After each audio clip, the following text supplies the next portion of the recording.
അമേരിക്കയും ഇസ്രായേലും ഉടൻ യുദ്ധം നിർത്തണമെന്ന് UN secretary general Antonio Guterres. Iran അയൽ രാജ്യങ്ങളിലേക്കുള്ള ആക്രമണം അവസാനിപ്പിക്കണമെന്നും ഗുട്ടറസ് പറഞ്ഞു. ഹോർമൂസ് കടലിടുക്ക് ഇറാൻ തടസ്സപ്പെടുത്തുന്നത് ലോകമെമ്പാടും വിലവർദ്ധനവ് ഉണ്ടാക്കുമെന്നും UN മുന്നറിയിപ്പ് നൽകി. സംഘർഷങ്ങൾ അവസാനിക്കാൻ നയതന്ത്രം മാത്രമാണ് വഴി. യുദ്ധം തുടരുകയാണെങ്കിൽ സ്ഥിതി കൂടുതൽ വഷളാകും. മിഡിൽ ഈസ്റ്റ് കൂടുതൽ വ്യാപകമായ യുദ്ധത്തിന്റെ വക്കിലാണ്. ആഗോളതലത്തിൽ ഗുരുതര പ്രത്യാഘാതങ്ങൾക്ക് സാധ്യതയുണ്ടെന്നും UN മേധാവി മുന്നറിയിപ്പ് നൽകി. അതിനിടെ ഹോർമൂസിൽ പിടിമുറുക്കി പുതിയ നടപടിക്കൊരുങ്ങുകയാണ് ഇറാൻ. കപ്പലുകൾക്ക് കടന്നു പോകാൻ പുതിയ പ്രോട്ടോകോൾ ഇറക്കിയിരിക്കുകയാണ് ഇറാൻ എന്നാണ് റിപ്പോർട്ട്. പടക്കപ്പലുകൾക്കും വ്യാപാര കപ്പലുകൾക്കും പ്രത്യേക മാർഗനിർദ്ദേശം നൽകി. ഈ നിർദ്ദേശം ഇറാൻ പാർലമെന്റും സർക്കാരും അംഗീകരിച്ചു കഴിഞ്ഞു. ഹോർമൂസിന് മേൽ അധികാരം പ്രഖ്യാപിക്കുന്ന തരത്തിലാണ് ഇറാന്റെ നീക്കമെന്നാണ് വിവരം. അതിനിടെ ഹോർമൂസ് കടലിടുക്കിലെ ചരക്ക് നീക്കം നിലച്ചതിൽ കടുത്ത ആശങ്ക അറിയിച്ച് ഇന്ത്യ രംഗത്തെത്തി. UK വിദേശകാര്യ സെക്രട്ടറി വിളിച്ച യോഗത്തിൽ ഇന്ത്യ പങ്കെടുത്തിരുന്നു. ഈ യോഗത്തിലാണ് ഇന്ത്യ ആശങ്ക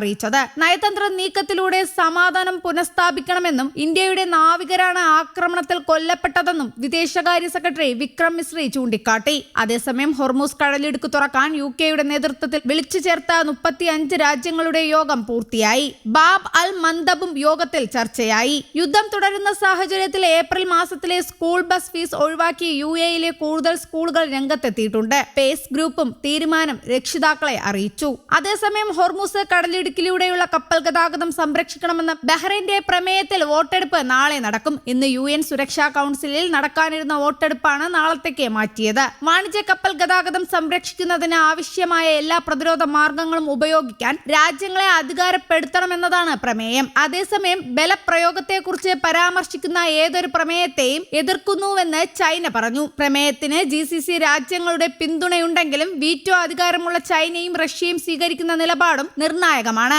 ഹോർമൂസ് തുറക്കാൻ ഐക്യരാഷ്ട്രസഭയിൽ ബഹ്റൈൻ പ്രമേയം മുന്നോട്ട് വെച്ചിരുന്നു. സുരക്ഷിതമായി കടന്നുപോകാനുള്ള സുരക്ഷാ മുൻകരുതൽ എടുക്കാൻ ഓരോ രാജ്യത്തിനും അവകാശമുണ്ടെന്നും ഇത് ഉറപ്പാക്കാൻ അന്താരാഷ്ട്ര നിയമ പിന്തുണ വേണമെന്നും ആവശ്യം. GCC പിന്തുണയോടെയാണ് ബഹ്റൈന്റെ നീക്കം. അതേസമയം സുരക്ഷ കണക്കിലെടുത്ത് ദുബായിലെ പള്ളികളിൽ വിശുദ്ധവാരം പ്രാർത്ഥനകൾ ഉണ്ടാവില്ല. കുർബാനകളും ഒഴിവാക്കിയിരിക്കുകയാണ്. ഇനി ഒരു അറിയിപ്പ് വരുന്നതുവരെ നിയന്ത്രണം തുടരും. ചില പള്ളികളിൽ ശുശ്രൂഷകൾ ഓൺലൈൻ ആക്കിയിട്ടുണ്ട്.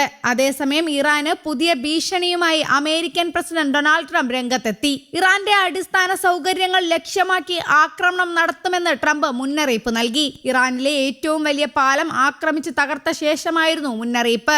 ആദ്യം പാലങ്ങളടക്കമുള്ള അടിസ്ഥാന സൗകര്യങ്ങൾ ലക്ഷ്യം വെക്കുമെന്നും പിന്നീട് വൈദ്യുതി പ്ലാന്റുകൾ തകർക്കുമെന്നാണ് ഭീഷണി. ഇറാനിലെ വാണിജ്യ പ്രാധാന്യമുള്ള കൂറ്റൻ പാലം വ്യോമാക്രമണത്തിൽ അമേരിക്ക തകർത്തു. ടെഹ്റാന്റെ കരാച്ച് നഗരവുമായി ബന്ധിപ്പിക്കുന്ന ഇറാനിലെ ഏറ്റവും വലിയ പാലമായ B1 ബ്രിഡ്ജാണ് US സൈന്യം തകർത്തത്.